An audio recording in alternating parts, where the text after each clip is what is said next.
干嘛呀？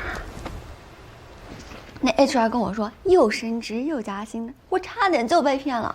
后来我才知道他是想用我威胁你续约，我直接跟他说老娘不干了。姐，我干得漂亮吧？柯菲菲，你是疯了？你不做这个做什么去啊？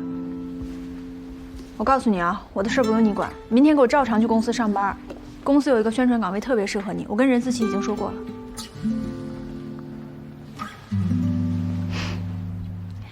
我们柯菲菲虽然脑子容易短路，但是人好心细，所有的事情都可以面面俱到。宣传这个职位很适合你。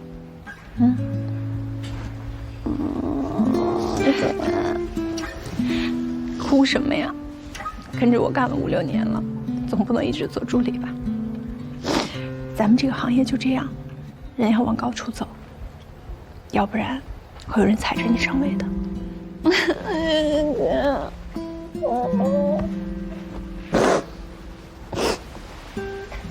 太好了。傻呀你！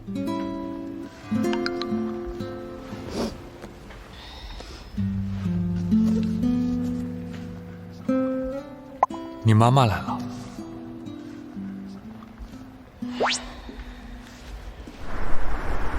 阿姨，清飞马上就回来了，您先喝点茶。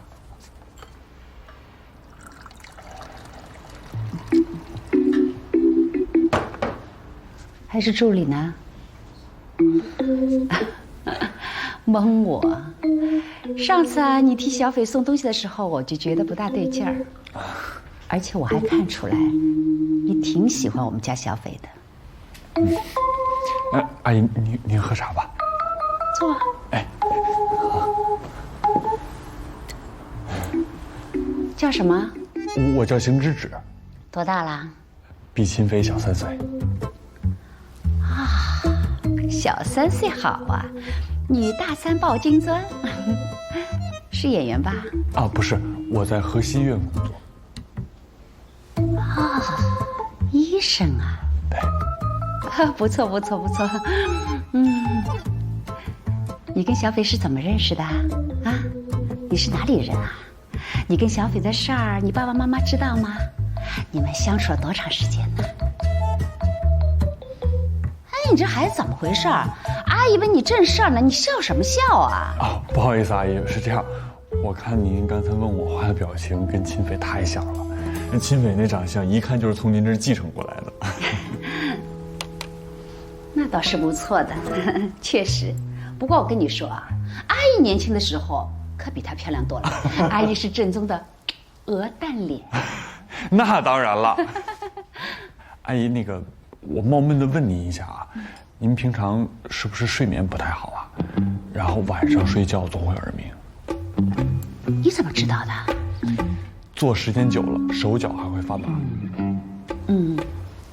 好像是。对，您这是颈椎的问题。您看您坐姿都会总往一侧偏，您坐飞机这么久了，肯定不舒服。这样，我帮您按按，好吧？哦，不好意思。没关系，阿姨，您客气了，您从那边坐。啊，对，坐直，哎，坐正，您低头，尽量自己低头。对。哦，这个后面抽。这边是吧？对，这边。后面。OK， 好，然后你再抬头，对，尽量抬。哎呦，咯楞咯噔。哦，明白了。好，阿姨您放松啊，您放松，是这里吧？对，哎呦，这个地方好痛。这里是吧？哎，对。好。阿姨，我和小斐呢，是之前他来我们定点支援的医院做公益这么认识的。啊。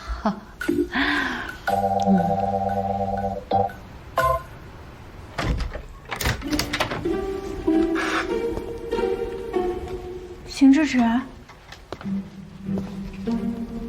妈，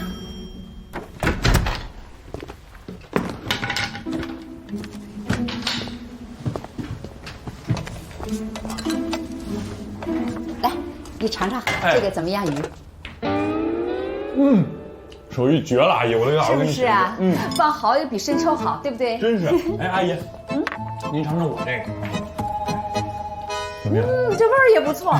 不过啊，如果那个起锅再早一点，还会嫩一点。有道理。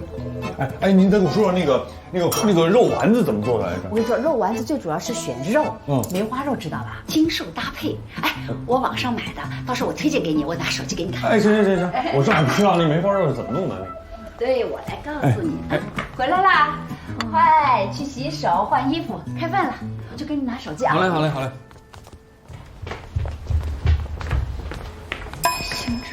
邢芝是怎么回事啊？你跟我妈这么熟了？秘密。哎，多吃点啊。哎，好吃。小邢啊，我跟你说啊，我们家小斐啊，这个人啊，不大会做家务，平时大大咧咧的，肯定你受了不少委屈吧？没有，特别好，真的特别好。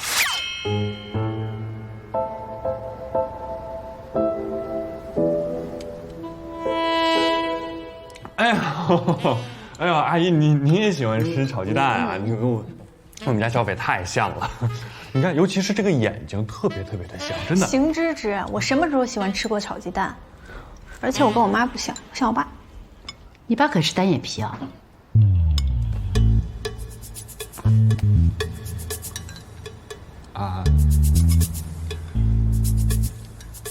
阿姨，我记得小的时候吃过鸡蛋糕，是您老家特产吧？您教我怎么做呗，我也想学。你想学啊？我想学完以后做给他吃嘛。妈，我知道你是为什么来的，我已经做好决定了。任思琪找你也没有。你知道我要说什么？我当然知道了。你要说我想一出是一出，做事没有责任感，什么事儿都半途而废，对吧？小斐呀，你从进门到现在，我可是一句话都没有说。我当初不跳舞的时候，你不也是这样说的吗？你说到这件事儿呢，我还真有点生气了。你说说，受伤这么大的事情，你为什么不跟家里人说？为什么不跟我说呢？因为我知道跟你说了也没有什么办法，也不会有任何改变的。你怎么知道不改变不了什么呢？你不说，你怎么就知道这个结果不能改变呢？我当时说不让你改嫁，我接受不了新的家庭，不也没用吗？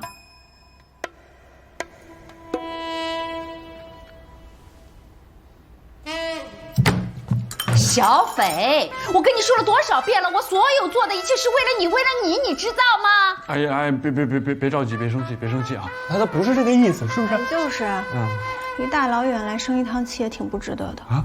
反正我决定的事儿，谁也改不了。不是他，行，不是我现在就走。不是阿姨，这饭还没吃呢，阿姨，不是你小邢啊，我跟你说。你将来跟他在一起啊，有的要受委屈了。没有，不会的。我们两人在这个屋檐下没法待着啊。不是。邢斐，既然你想好了，是不是？行，你就按照你的想法去做，我不管，我也管不了。不是阿姨，你们不，包，阿姨包还没拿呢。阿姨，别生气啊。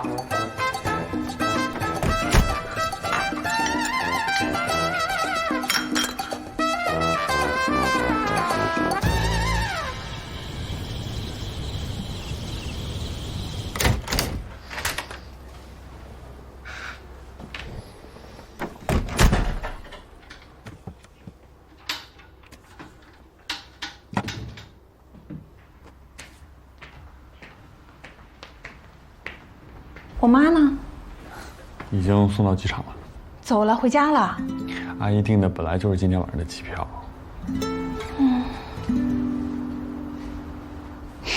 邢芝，你给我妈灌了什么迷魂汤？我妈怎么这么喜欢你啊？不要太崇拜我。崇拜你什么呀？这事根本就不可能。她那么强势一个人，怎么可能说不管就不管了？我倒觉得阿姨没有你说的那么难沟通。那是你什么都不知道。我跳舞的时候她不愿意，我不跳了她还不愿意。后来我转行做演员，她又把我数落了一遍，把我们老秦家从上到下骂了一个遍。我现在突然说不演戏了，她怎么可能不管了？你到底跟她说什么了？金小斐，你对我、对阿姨、对自己多点信心好吗？那阿姨特意过来看你，又不是专程过来跟你吵架的。他是担心你啊。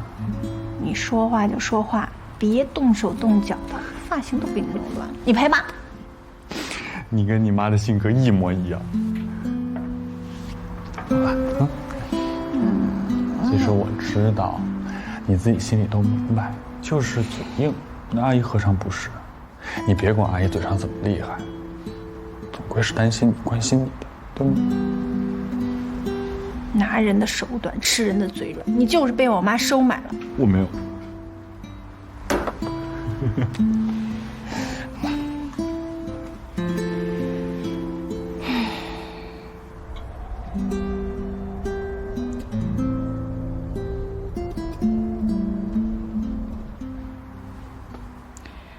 我明天要去找李长江，跟他当面说兴义对赌的事儿。李长江？怎么了？没有，就是觉得这个名字有点耳熟。人家是商界大咖，经常上财经新闻的。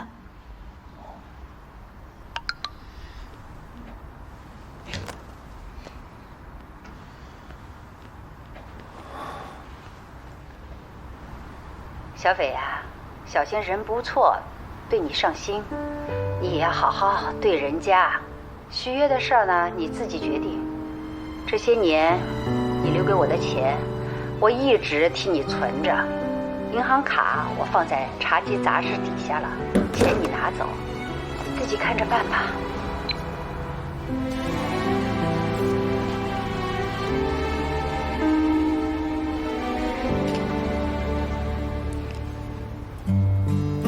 钱都是给你花的，给我存着干嘛？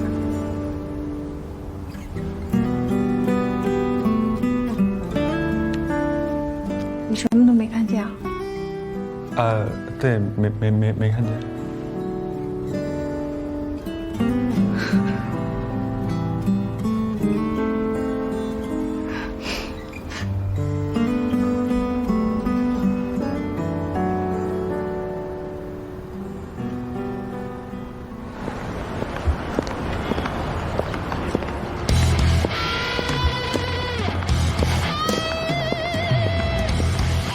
李长江非常有手段，听说他跟兴义的对赌没那么简单。表面上李长江想要进军娱乐圈，实际上他是看上了兴义的那块摄影棚的地皮。兴义对赌输了，李长江才高兴呢。我觉得你说服李长江没戏，任思齐早就上了李长江的套。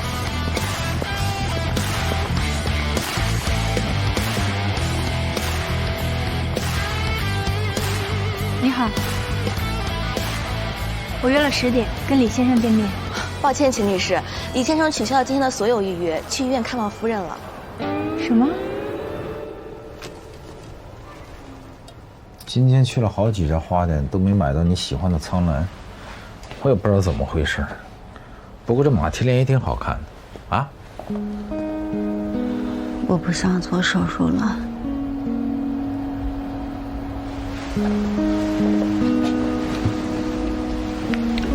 怎么了？我不想冒这个险，带我回家吧。小月，别说丧气话了，告诉你个好消息，我找到辛知止了，他是国内为数不多的几个接触过这种手术的人，而且我觉得他的方案和理念是超前的，能够把手术的风险降到最低。相信我，你一定会好起来的。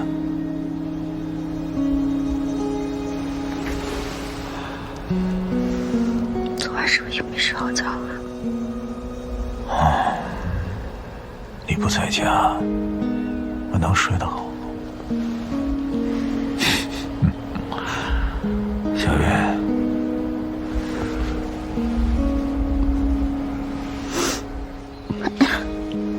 要多给自己一点信心，也给我多一点信心。相信我，我相信手术一定会成功的。到时等手术做完了，你康复了，我陪你一块儿回家，好不好？啊？好。哎，这就对了。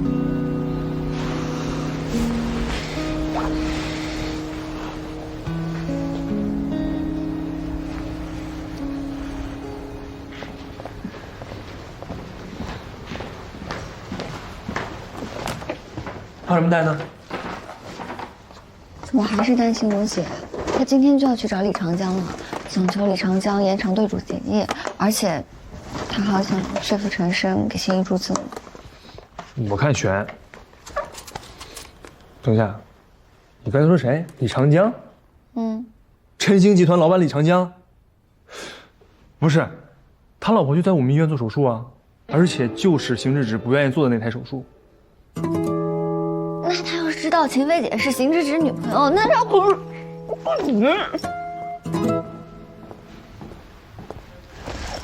李长江呢？啊，那他刚刚不会听到我说话了吗？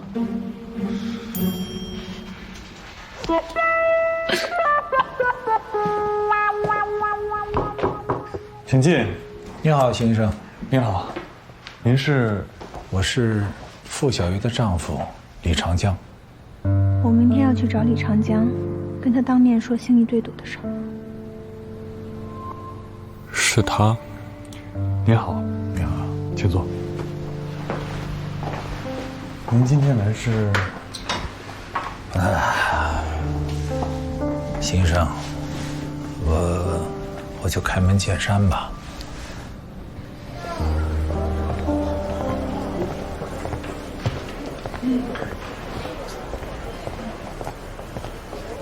来，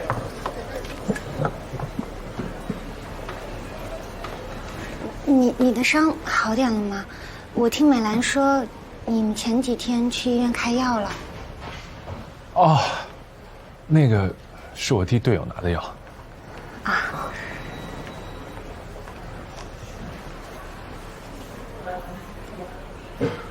我真没想到你会答应我出来坐坐。我微信好友申请了好几次，本来都没抱什么希望了。不好意思啊，李雪。其实我今天约你出来，是想跟你说，我之后都不打算相亲了。不是，甚至可能以后都不想结婚了。为什么？霄云救援队，你有了解吗？我跟你大概讲一下吧。它是一个独立的、专业性质的民间志愿公益救援机构，24小时待命那种，里面全是志愿者，所以都不计回报。活动包括救援所产生的一切费用，还有在救援当中可能发生的一系列预测不到的问题，都需要由志愿者以及志愿者的家属去承担。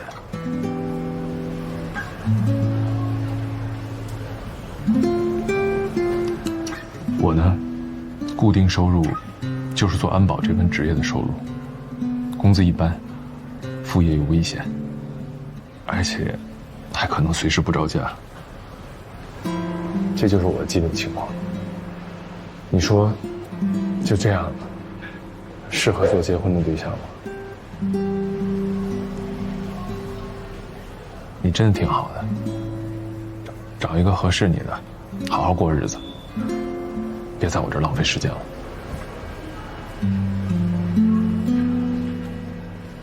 你的意思，我明白了。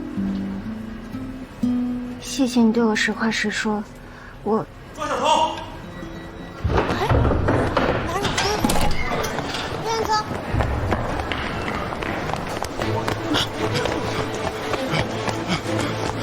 你干嘛？让开！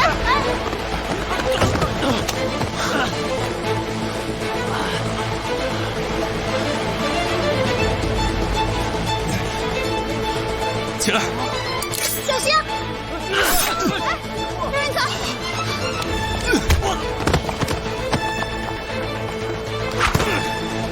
放开我！放开我！别动！放开我！使点！别动啊！你没事吧？交给。这是我的包。跟我们去一趟吧，还是？手没事吧你？没事。走吧，我去给你处理一下。真的不？喂。啊！喂。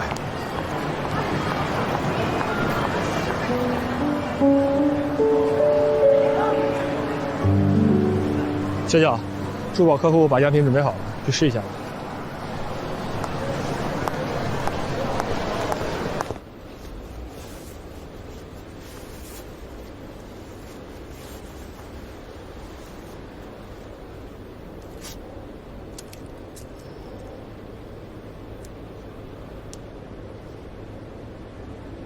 谢谢。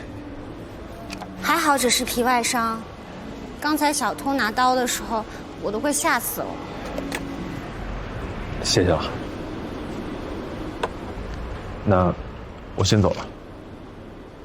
刘远泽，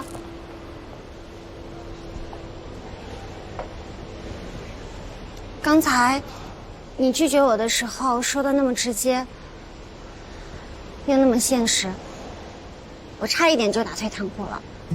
不过，看你冲出去的那一刻，让我觉得我还想再试一试。你说的那些客观条件我都已经知道了。其实，我们护士呢，工资也不高，也特别忙，也总是3班倒不着家。不过，我还是想找个男朋友。你不觉得我们2个很配吗？你见义勇为，我救死扶伤，我们也能够理解彼此的辛苦。如果你没有那么讨厌我的话，下次我请你看电影吧。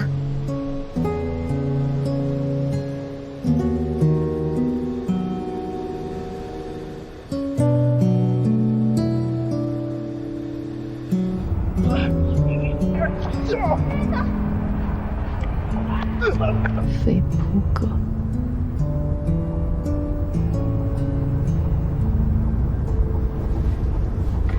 小小，他们又送回来几个剧本，我都帮你整理好了。你回去看一下，先不着急接信息，我给你放这儿了啊。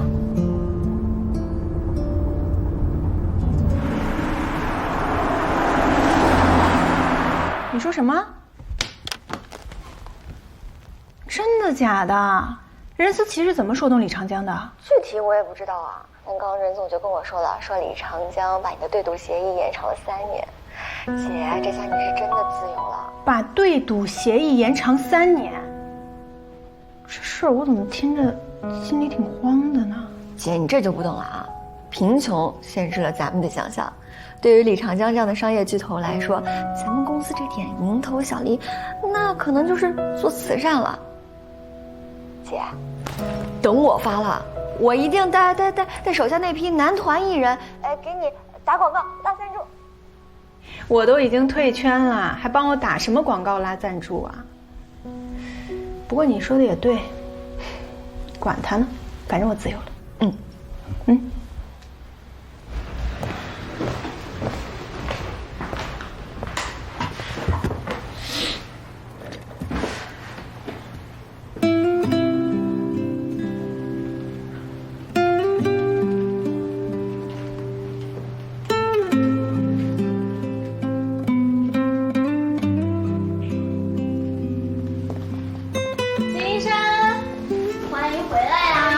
是，欢迎你。带东西，礼物破成绩，咖啡、能量棒、按摩仪、右心枕，啥都有。你会需要的。你们送我这些东西是想让我常住在医院是吧？也不是不行吧。可行。咱俩这关系啊，我就不送东西了。谢谢你兄弟，恭喜你回来。来，去，给我来这套啊！烦死。行吧，那你慢慢忙，我们不打扰了。那你来干嘛来了？我来恭喜你呀！赶紧我来了啊！我走了。慢慢走你啊。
邢医生，佳节挂个号呗。哎，这边。你上行啊！你怎么来了？你猜？想我了。你怎么现在脸皮越来越厚？到底怎么了？为什么突然来找我啊？邢医生，回胸外科啦！恭喜你，你迈出的一小步，就是人类迈出的一大步。这么高兴？我有好事告诉你，我自由了。什么情况？那你和李长江那对赌？李长江同意把对赌延期3年，这样任思琪就可以喘口气。有了这3年，他就可以再捧出一个亲妃，我去解放了。那我们是不是得好好庆祝一下？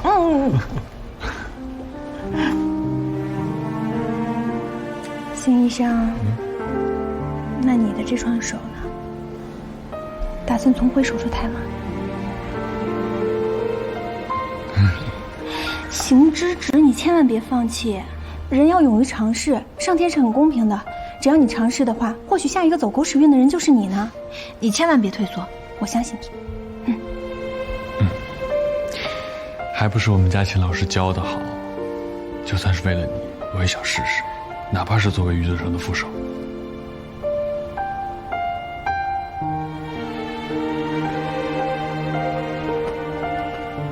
已经很棒了，恭喜你又迈出一步。哦。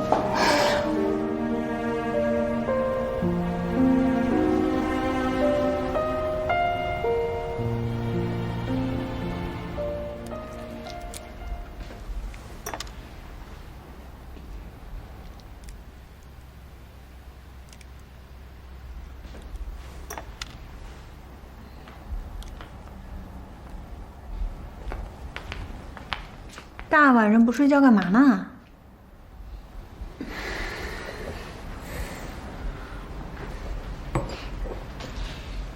半夜剥鸡蛋壳玩？最基本的训练，练习手腕的稳定度。那你这些全都得剥完啊？太久没上手术台了，做一些以前经常做的事，安心点。好，那我陪你。你不用陪我。你就剥你的，不用管我，我就看着。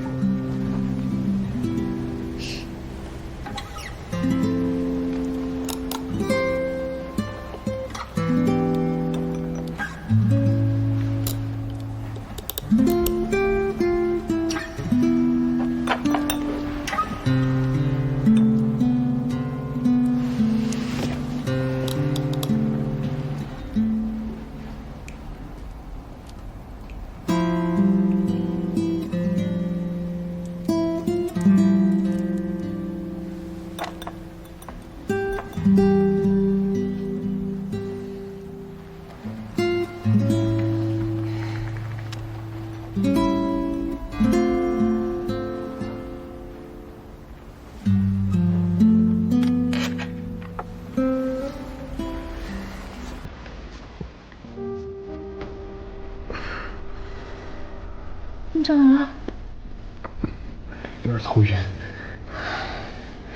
就算是为了重回手术台，也不能这么拼啊！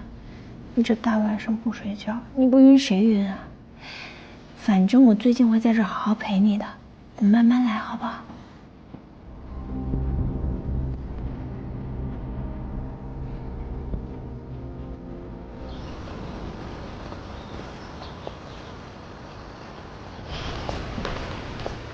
哟，这么用功。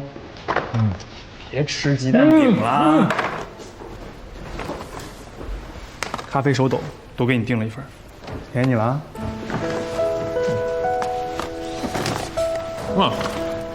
你又不吃辣，我们家秦飞点的吧？好吧，你看穿了。你们家秦斐怕你吃鸡蛋饼吃吐了，特意给你加了3。这是我的，怎么样？不比你那个差吧？还是觉得你最近太累了，心疼你了呗？那肯定的。邢大天才好不容易想到新方案，那我作为主刀不得多下点功夫吗？你觉得这实操和方案能不能配合起来？基本上能达到预期效果。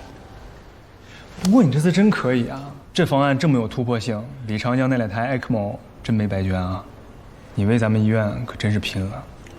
别说这些了，你赶紧吃吧，一会儿咱们俩全线政府。得，我可不想去啊，人家想见的是你。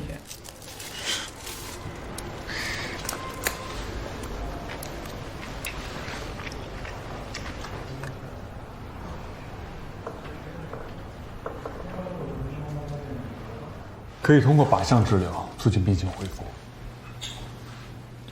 以上就是专家组制定的手术预案。我查阅过很多的资料，以前很多的专家咨询过，他们也说手术要切除彻底，必须要左全肺切除，同时想保留住左侧上下肺也十分困难。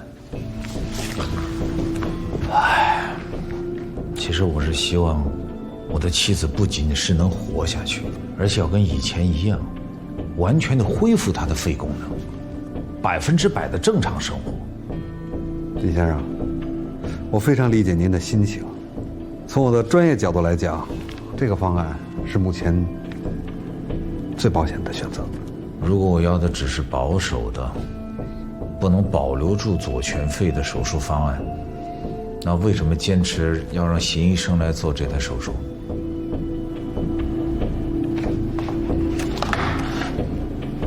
邢医生，你心里应该很清楚，你为什么会接这台手术，对吧？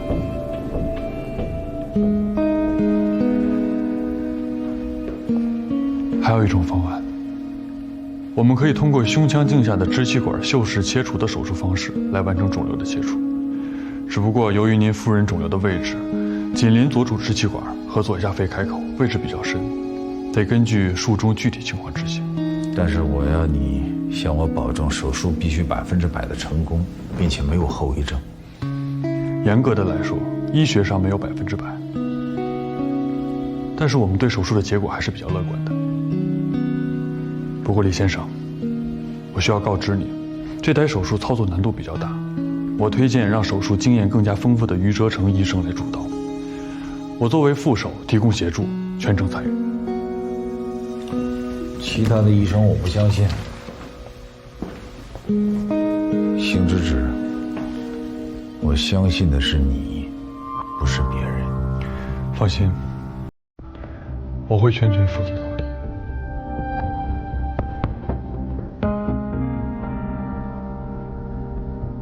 好，我要的就是你这句话。稀客呀！你明星怎么给我打电话了？我给邢之止打电话，他也不接呀。到底怎么样了？手术方案通过没有？啊，快了！你今天是没看到啊？邢之止那一顿输出，他专业过硬，他就是有底气啊。估计李长江那2台100多万的呼吸机算什么呢？你说什么？呼吸机啊？不是，我说你说是谁？病人家属啊？名字？李长江啊。患者是他媳妇儿，晨星集团的大老板。邢之止没跟你说过吗？任思琪，李长江怎么回事？为什么他同意延长对赌？你是不是拿我威胁邢之止了？什么叫威胁呀？人邢医生治病救人，你呢重获你的自由，这两全其美的事儿啊。所以你就把邢医生给推出去了？什么叫推出去？我顶多就是牵了个线。而且人李长江说了，人只看上邢之止医生了，点名道的姓非他不可。你知道邢之止他有自己的考虑吗？不是为你破自立难道不行吗？你先别跟我嚷嚷好吧，你自己看看人家李长江先生的条件。我可没动什么手脚啊，全是人家李长江先生自己提出来的。没想到这天上还会掉这种馅儿饼啊！看见了啊，不光延长了对赌协议的期限，还赠予你3%的股份。这意味着什么？意味着即便你离开公司以后，你也随时能拿到公司3%的收入。这么好的条件，你上哪儿找去？任思琪，我是不是跟你约法3章过？邢之止就是我的底线，他是医生，有他自己的职业道德。李长江这事儿就不应该让他掺和进来。你怎么什么事儿都不跟我商量啊？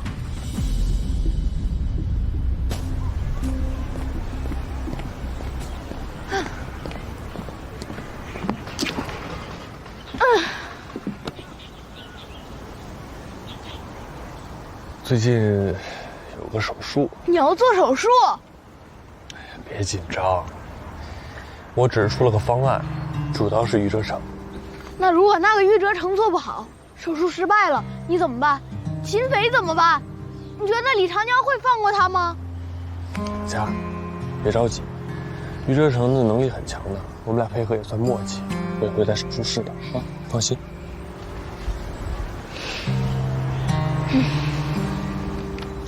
相信我，保证万无一失，好吗？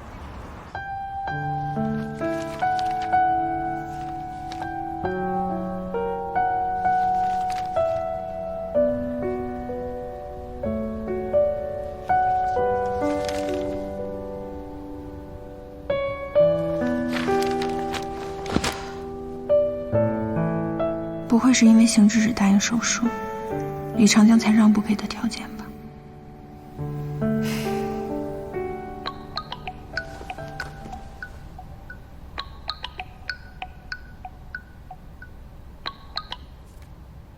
喂，知足姐。秦斐，你现在忙吗？我有点事儿想问你啊。你是想问关于邢芷芷的吧？对，我听说她准备重新上手术台了。对不起啊，知足姐。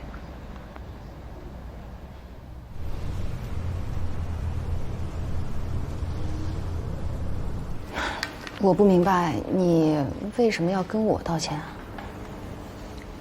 邢芷芷原本是不想接这台手术的，可是我不是不想跟经纪公司续约吗？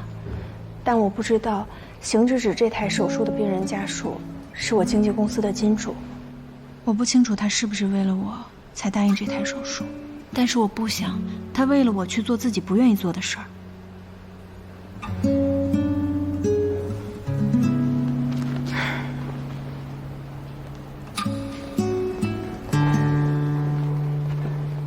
动脉出血，避开急性血管，寻找出血点，出血点在左动脉右侧。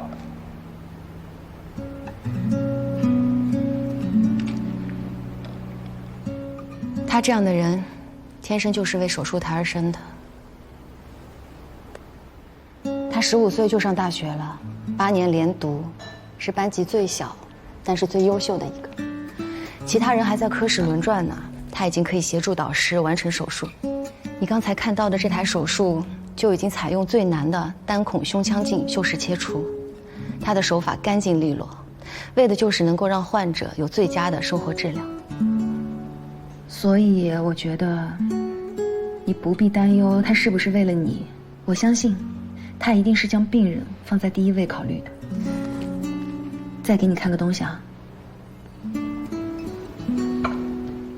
愿终我一生不曾怠慢和敷衍我的热情，不曾辜负每一份信任托付，做一个相信生命、手握希望的人。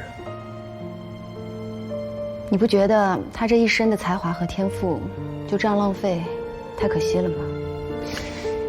其实我也不清楚他为什么执意要在最好的时候离开手术台，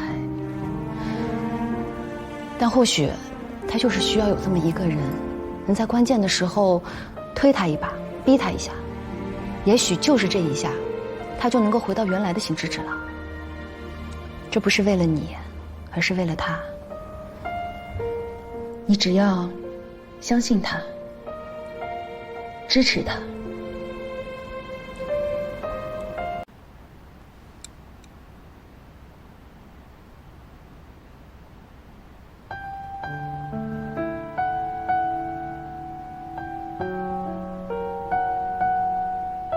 这不是为了你，而是为了他。你就当做什么都不知道，推他一把。来点夜宵吗？鸡蛋饼都要吃吐了，你还能吃得下去啊？很解压呀。我听余则成说，那个手术的难度特别大，1/1000的差错都没有。夸张了，不过难度是有一点。那你这么多年没上手术台了，一上来手术难度就这么大，你会不会压力很大呀？凡事都有个开始嘛。行了，别想了啊。这鸡蛋要是吃腻了，以后我给你做鹌鹑蛋饼。拒绝。哎呦，你拿着离我远点。就吃一个还行。不吃，不想吃，不吃。你怎么这么饿呀？我自己吃了啊。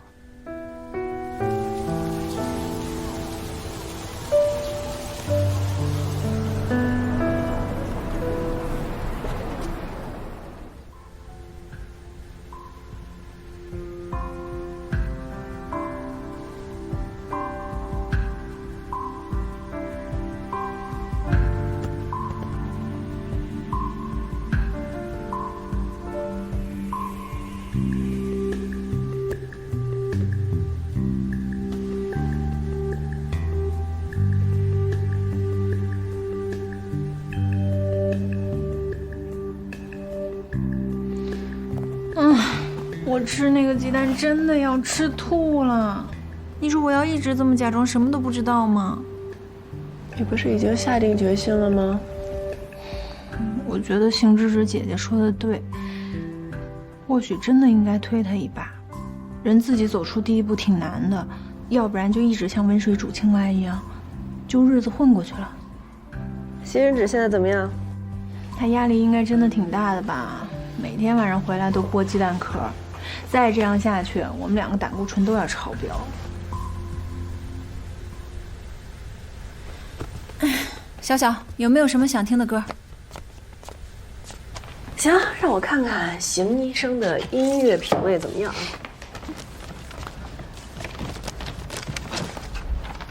哈巴狗前阻断，这什么呀？我在这儿住了这么久，怎么都没看到过这些啊？这些都是。这都是胸外科的手术资料，而且都是近些年的。原来他一直想重回手术台。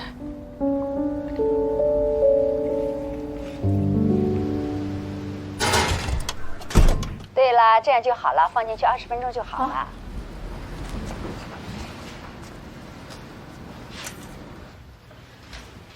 哎呦，你说说你，之前烤成什么样了？应该要放点水放在烤箱里，一点生活常识都没有。像你这样怎么嫁人呢？我又不是为了嫁人学烘焙的。哎呦，你这个嘴可硬了啊！你做这些不是为了小邢吗？不就是上次小邢说喜欢吃这个？不是，给别的男人做的。你说什么呢？啊，你说什么呀你？你可不能胡来啊！我告诉你，小邢那么好的人到哪去找啊？啊！行了，你就别瞎猜了。怎么让你教我做个蛋糕也要教育我一遍？我又不是小孩了。好，不管你，你爱怎么样就怎么样啊！不管你。你公司的事儿怎么样了？哎，妈，要是有一天我离开公司又负了一身债，你怎么办？怎么办？凉拌。我又不要你养。我不要你谁养你？你嘀咕什么呀？你说的对，你有儿子又有老公，哪里需要我呀？你说说你这个人会不会说话，有没有良心啊？我跟你说，跟你相比之下，小邢就很好。小邢善解人意，他了解妈妈的这么多年来的苦衷。你说说你呢？啊，你做任何决定，你跟妈妈商量过没有？从来没有，都自作主张。行，那你让小邢当你儿子吧。哎呦，你以为我不愿意呀？我还真希望我的孩子像小邢这样，有一个善解人意的儿子。你都已经有小成了，你要那么多儿子干什么呀？好了，我知道怎么做了，我挂了啊。这邢芝芝真不知道给我妈灌了什么迷魂药。我自己做的，你尝尝。看你真棒啊哈！这能吃吗？能吃，尝尝。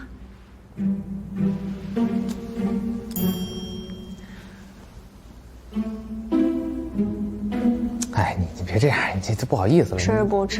吃。怎么样？好吃吗？还行。真还行。还可以，就有点糊。你还记得吗？那一年你去我打工的咖啡店，要去买蛋糕。哎，您好，服务员。哎，那个你好，我们已经打烊了。啊，我就要一块巧克力蛋糕就行。不好意思啊，蛋糕已经卖完了，要不然你明天来。啊，好，再见啊。慢走。哎，再见。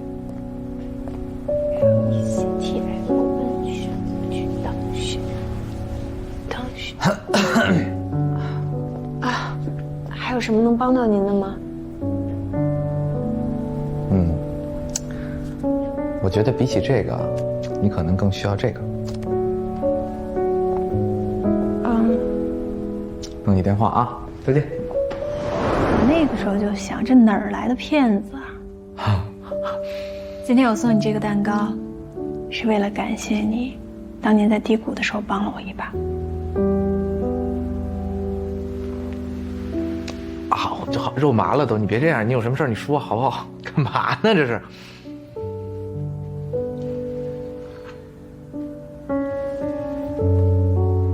任思琪，我这2天想了很多，我心里真的过不去这道坎儿，我真的没有办法接受有人拿着我威胁邢芝芝，让她去做她不喜欢做的事儿。你带我入行了5年，教了我很多很多事，我会自己去找李长江，跟他说清楚，对赌是对赌，手术是手术，这完全是2码事儿。我不能因为我而牺牲邢芝芝。如果有一天邢芝芝想要接受这台手术的话，我希望是她自己的意愿。而对你，对邢毅，无论我续不续约，无论我秦斐未来会去做什么，我都会跟邢毅同舟共济的。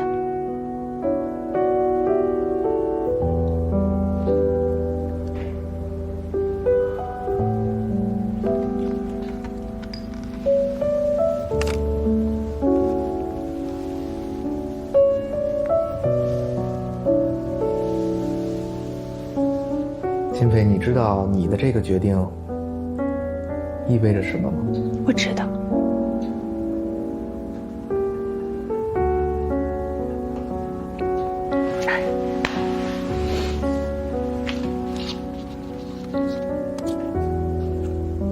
你做的这块蛋糕有点贵啊。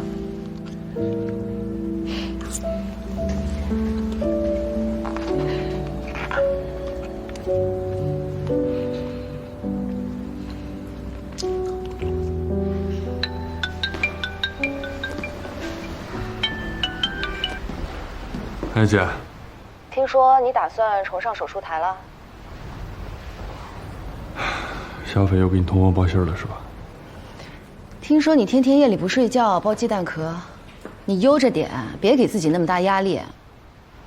我没事。你跟秦斐最近怎么样啊？他跟你说什么没有？什么意思啊？跟我说什么了？没事，我挂了啊。哎，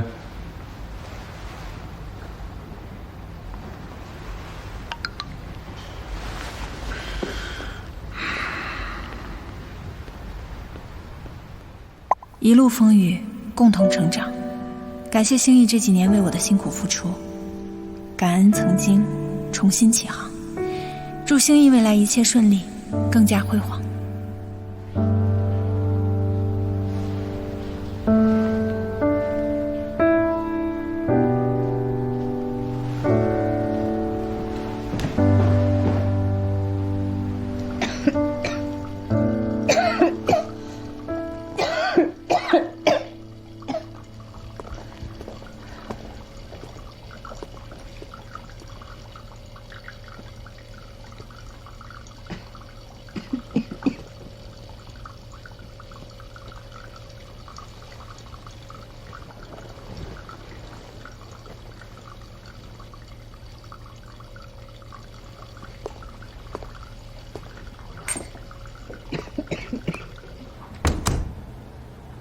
坐。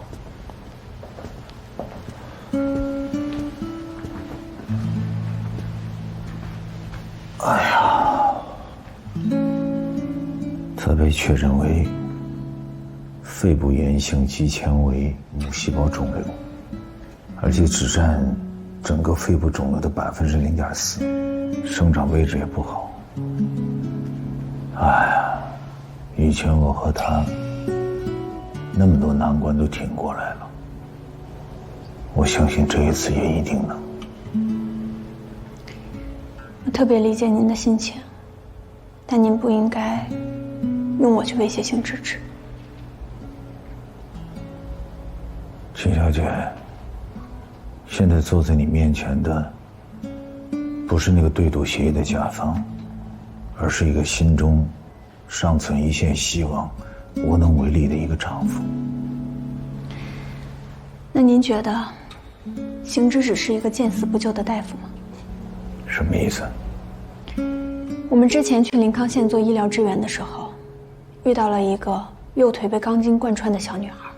那个时候条件特别艰苦，所有人都不知道该怎么办的时候，是邢芝芝站了出来。她从来没有跟任何人讲过她为什么离开手术室，为什么去了康复科。我曾经也以为她是不是摆烂了，躺平了，甚至是认输了。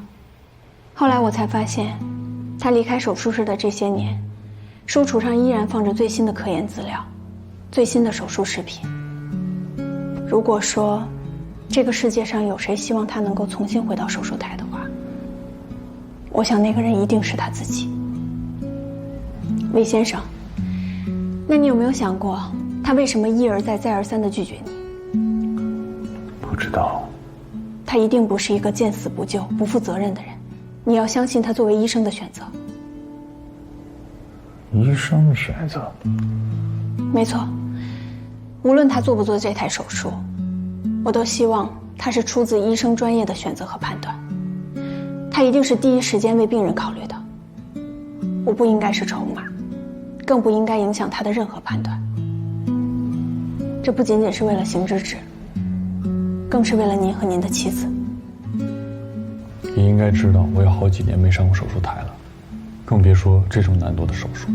我相信你的能力，所以我希望你能救救我妻子。但作为回馈呢，我知道我同样也能帮到你。看看这个。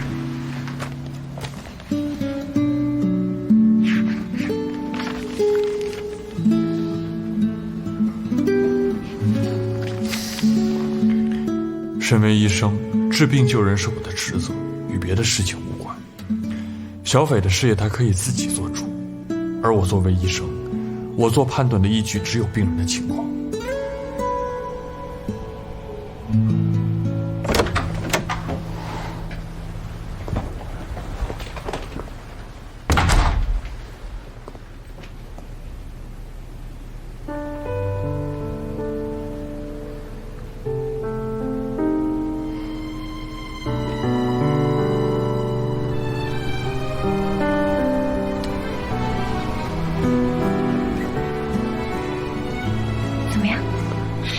好吃吗？苏打少了点，烘烤的时间短了些，而且这个卖相，米其林3星。吃快吃。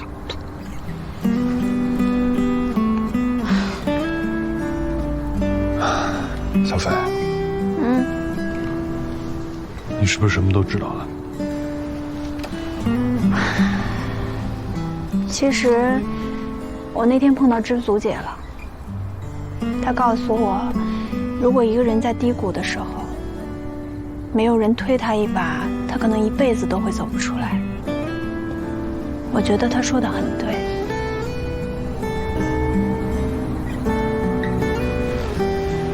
但是我不希望自己是逼迫你的筹码。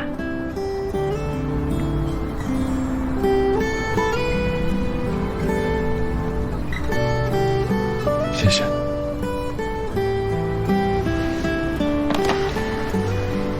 但是小斐，我想试试。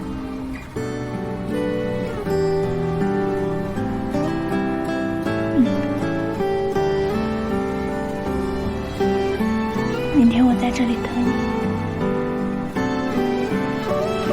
好吗？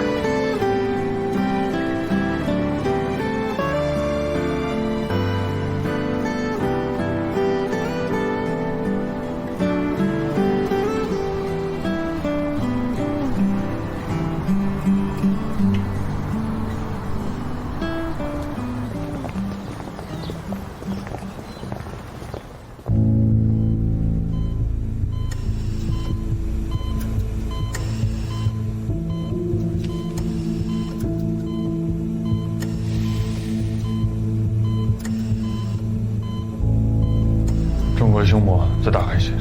好。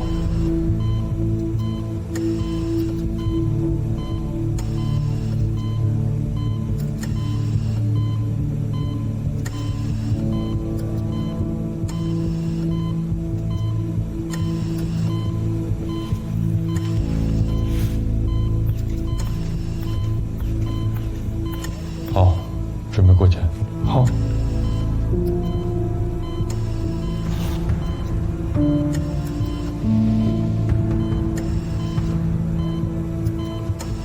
出血了，左上肺叶动脉出血，纱布。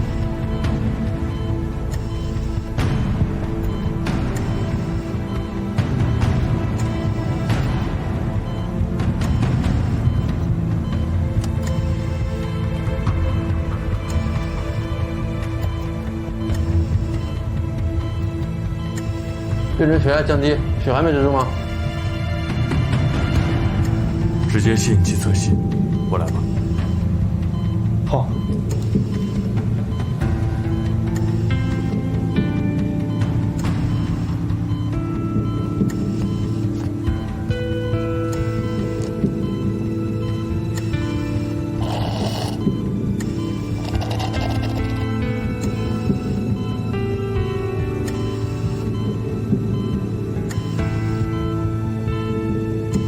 邢医生，原来你在这儿啊！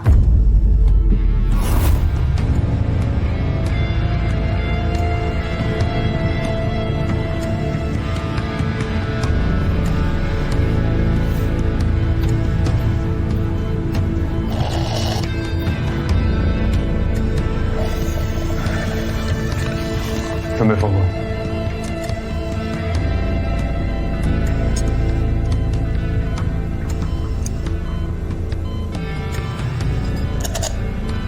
缝合结束，血止住了，你继续吧。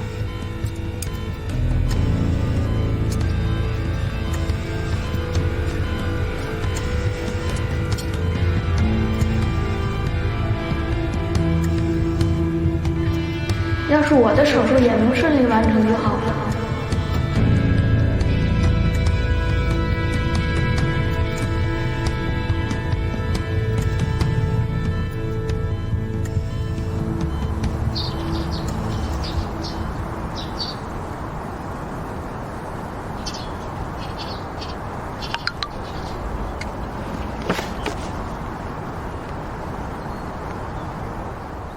玉哲成和邢芷芷太厉害了，手术成功了。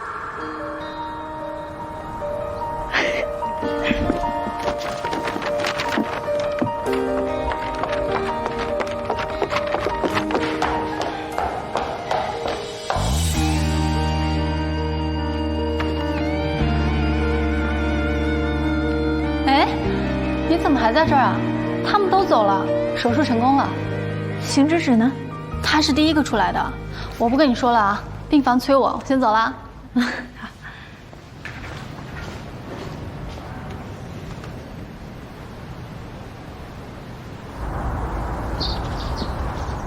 手术成功了，这次运气可真好。你不该出现了。我们不是朋友吗？我为什么不能出现？邢芷芷，跟谁说话呢？没有，自己想事儿呢。你怎么来了？昨天不是说好了吗？要陪你一起手术。来，快坐下。有没有感觉特别有成就感？觉得自己做了这个世界上最了不起的事儿？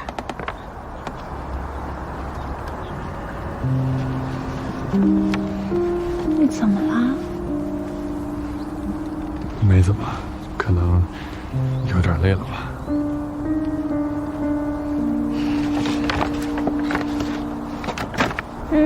借你靠一会儿。终于结束了，以后我们一定会越来越好的。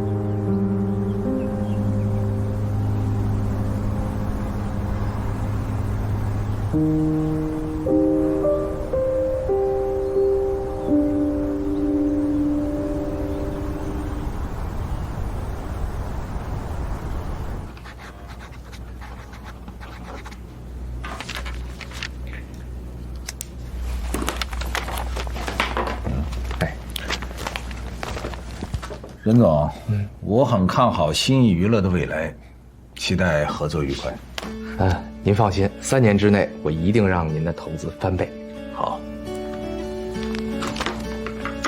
秦飞，这是3%的股份分红，现在是你的了。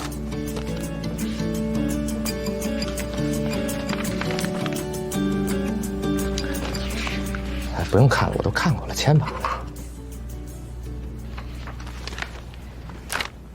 做不做这台手术是邢芷芷自己的意愿，跟我没有关系。这合同我签不了，该是我的我拿，不该是我的我不拿。哎呀，这是你应得的，签吧啊！您如果觉得实在过意不去的话，可以把这份干股分红捐出去，以您妻子的名。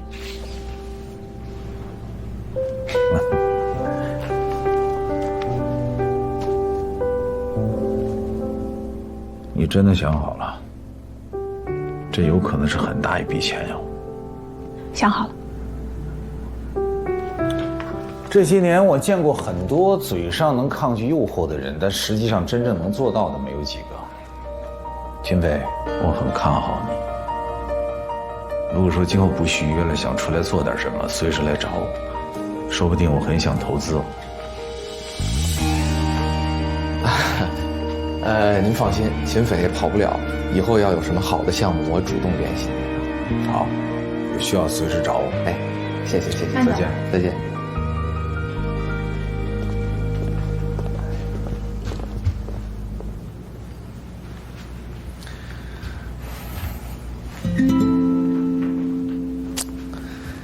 一切都结束了，经纪约你也不续了。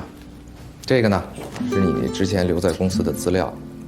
你的资产之前都是我打理的，从今往后就你自己来了。经纪约已经结束了，那接下来，任总，我们来谈谈生意吧。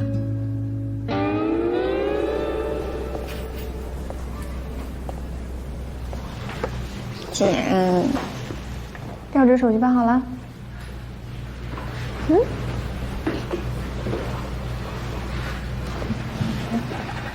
艺人总监，怎么了？连升2级还心情不好啊？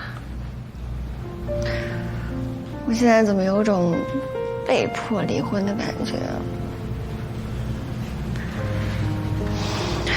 按照公司规定，这张照片下个月就得撤下来。我现在才有种你真的要离开的感觉。没事的。没事的，干杯。这个离职艺人的照片确实得撤，但是合作伙伴的照片可以挂着。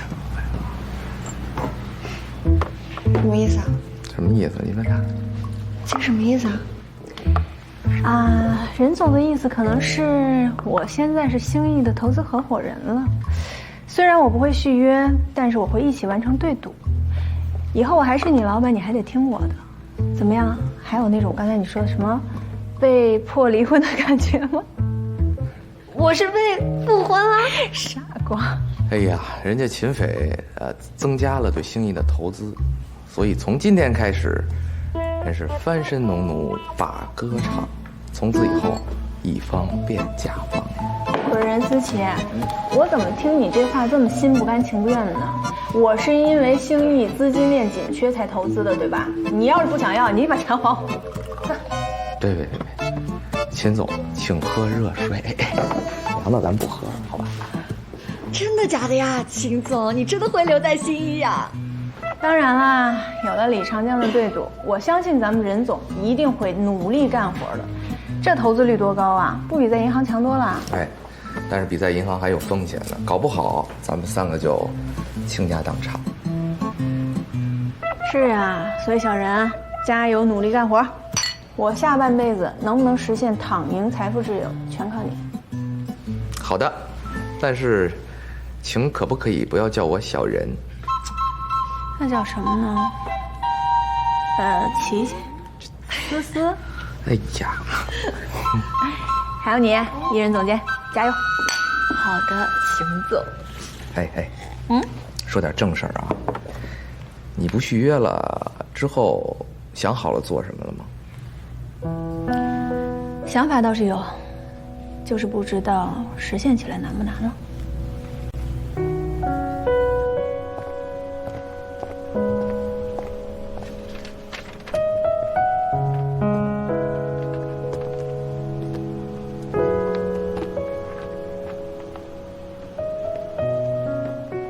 晚上几点下班？姐，你不续约，想做的第一件事情是高考啊？你没听过那句话吗？没经历过高考的人生是不完整的。那我觉得这种不完整也是蛮好的。我现在还会梦到高考没带笔呢。你不是学霸吗？这有什么好怕的？算了，这种苦头还得自己吃过才知道。那姐，你准备怎么复习啊？你报班了吗？我有私教，越级高考还是医学院双学位大拿的那种。原来你是想找个借口天天和秦使在一起，然后飞，你是不能小声说话是吧？所以姐，你说必须要做的事情到底是高考呢，还是正大光明的谈恋爱呀？鱼和熊掌我都想兼得，不行吗？行。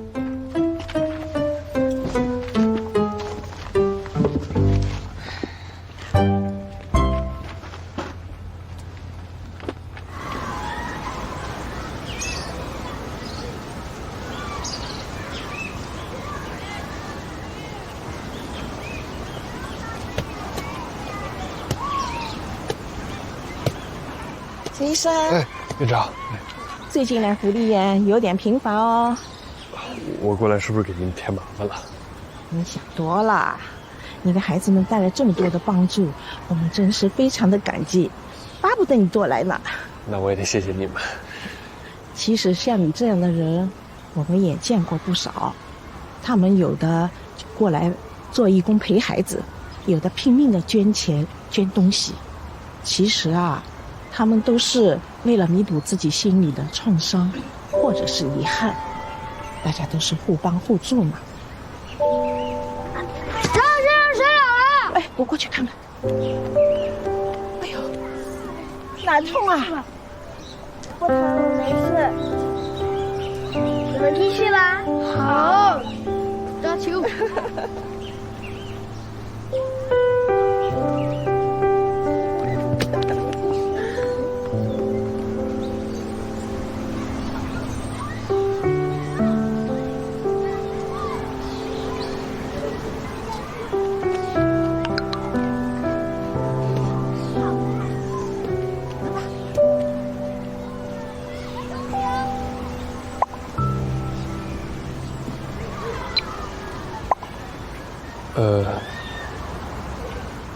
我想跟你聊聊小佳的事。这次可能预留的时间需要久一点。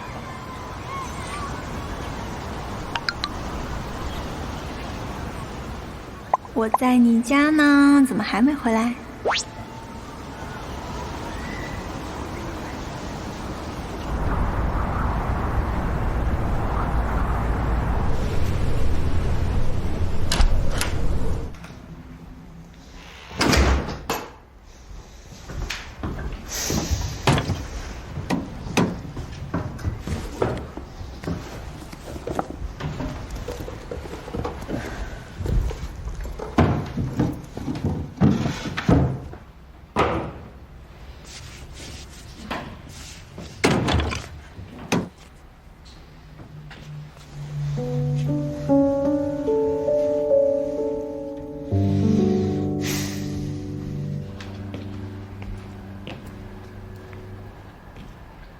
这是干嘛呀？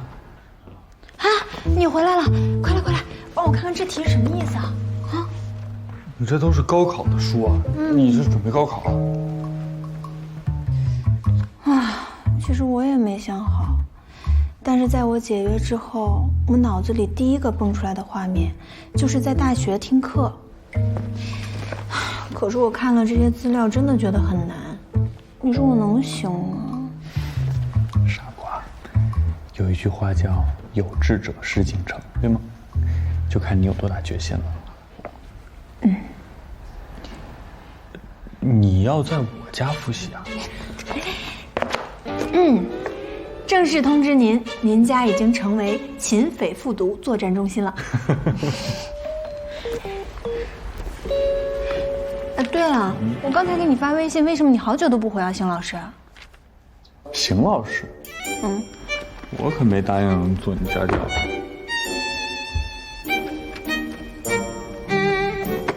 噔噔噔咚，您看看这份礼物能不能让您当我的家教呢？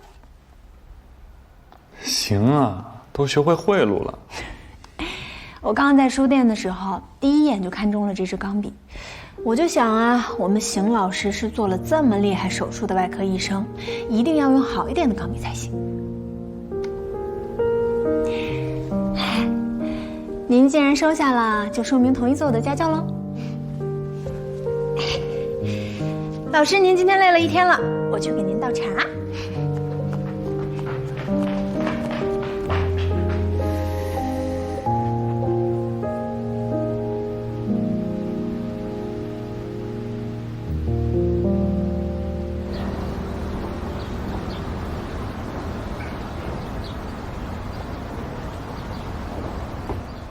队长回来了，队长。队长，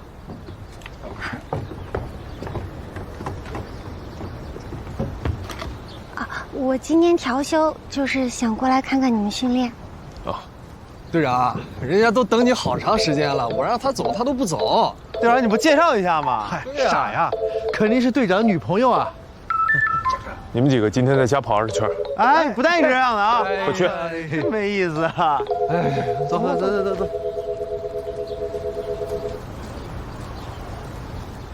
我是不是给你添麻烦了？来，跟我来。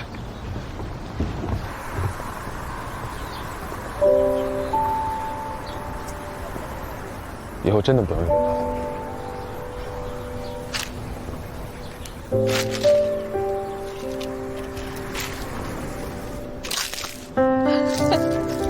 你在干什么？你听，这个声音是不是很治愈？你试试。不，真的。那得怎样？这个给我踩。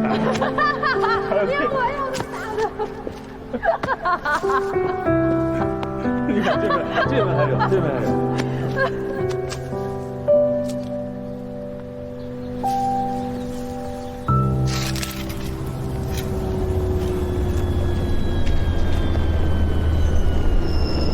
我车到了。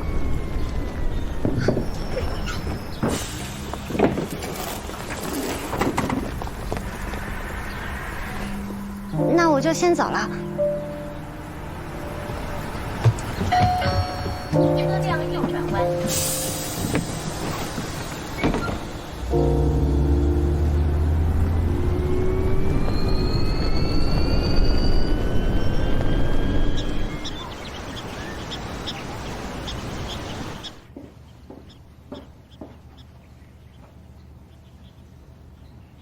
这是我自制的香薰蜡烛，用好几种安神的材料，可以帮助你舒缓情绪。确实很香，好像心里也平静了不少。现泡的茶叶，尝尝。谢谢。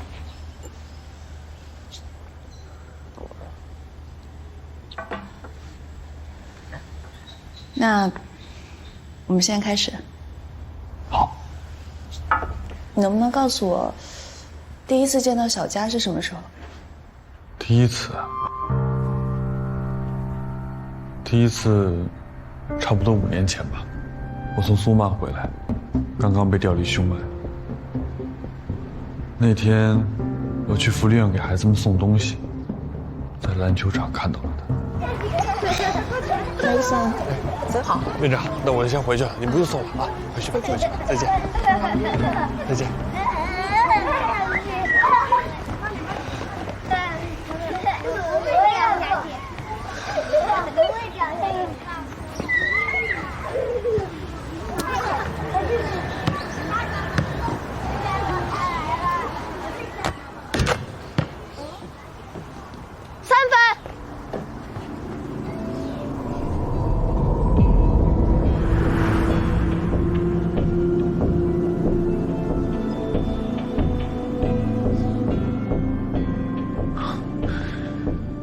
当时真的吓了一跳，我确定他就是苏曼死掉的那个孩子，不可能出现在湖海的。那次他出现了多久？当我冷静下来的时候，他就消失了。当时我就觉得可能是环境因素，或者我情绪不好，才产生了幻觉。后来呢？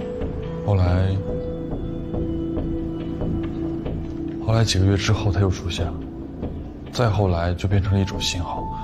每当我情绪不好或者有什么事想不通的时候，他就会出现。每次？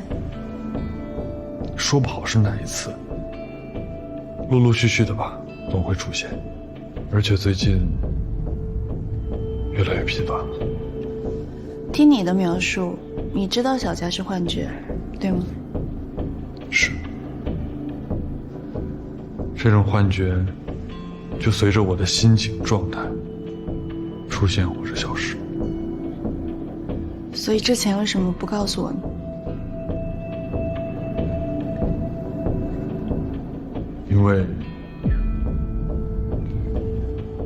因为小佳的出现并没有困扰到我，他就像我一个朋友，会跟我说说话，开导我，甚至还会吐槽两句。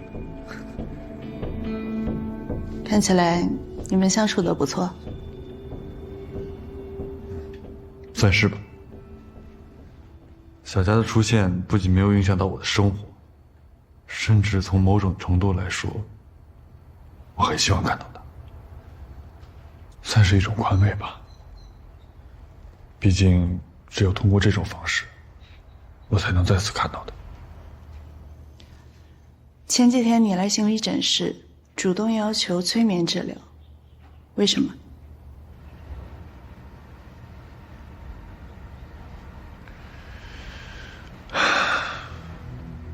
因为他出现在了医院，在手术室里。我当时特别想让他消失，但他没有走。那个时候我就发现，好像小佳的出现开始完全不受我的控制了。我猜到了，他应该就是我心里那个病根。你又回到手术台了。心之者，我是你的心理咨询师，我希望你做任何重大的决定之前都能先跟我商量一下，特别是回到手术台这种会刺激你想起过去的事情。